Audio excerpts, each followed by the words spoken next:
I recently started trying to organize a family tree, and this has forced me to do a lot of thinking about my ancestry. I'm mainly Irish and Italian. These are two warrior cultures that are also well known for their contributions to science, art, intellectualism, and religion. I'm insanely proud of this, and many people are not proud of their ancestry in the way that I am. There's a nihilistic belief among many today which states that nothing matters except for what we decide matters, and taking pride in your heritage is akin to someone taking credit for the work or invention of another person because they happen to have similar traits. This line of thought is rooted in what seems to be a down-to-earth understanding that just because one Irish person did something good, it doesn't mean that all Irish people are responsible for it. While that is blatantly obvious, it's also a straw manning of the true standpoint that people are taking up when they have that cultural or ancestral pride. Those who don't take pride in their heritage enough to understand it and attempt to even tacitly uphold the tradition are effectively destroying their ancestors. In a certain sense, it's like they never existed in the first place. The modern nihilistic attitudes towards honoring your ancestors and the cultures they come from tends to lead to nothing people. They have nothing to stand on. They exist, but they aren't truly here. The only thing they have is physical media and gadgets, or topical political struggles that will either be obsolete or completely relegated to the dustbin of history in a decade or so.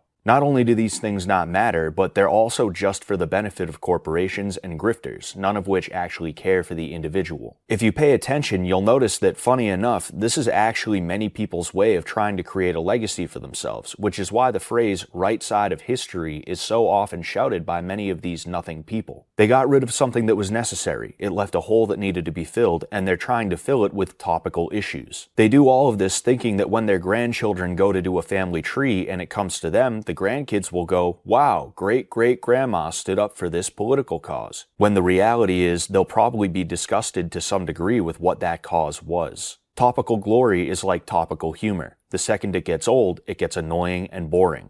There's nothing underneath it to support it for the coming years. These nihilists are only worried about the issues of today. Everything comes second to that. There's no reason to try and uphold a spiritual tradition because it doesn't win them any social capital or fun prizes.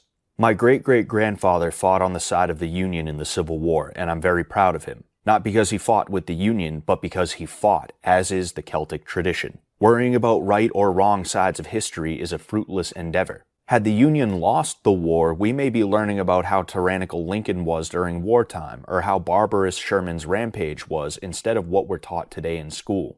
While the perspective will vary depending on personal opinion, societal trends, and who won what battle, the fact remains that Michael Sullivan fought with the Massachusetts 20th Volunteer Regiment and was wounded in 2 separate battles. That's all that matters to me, but more importantly, that's all that matters in the grand scheme of history.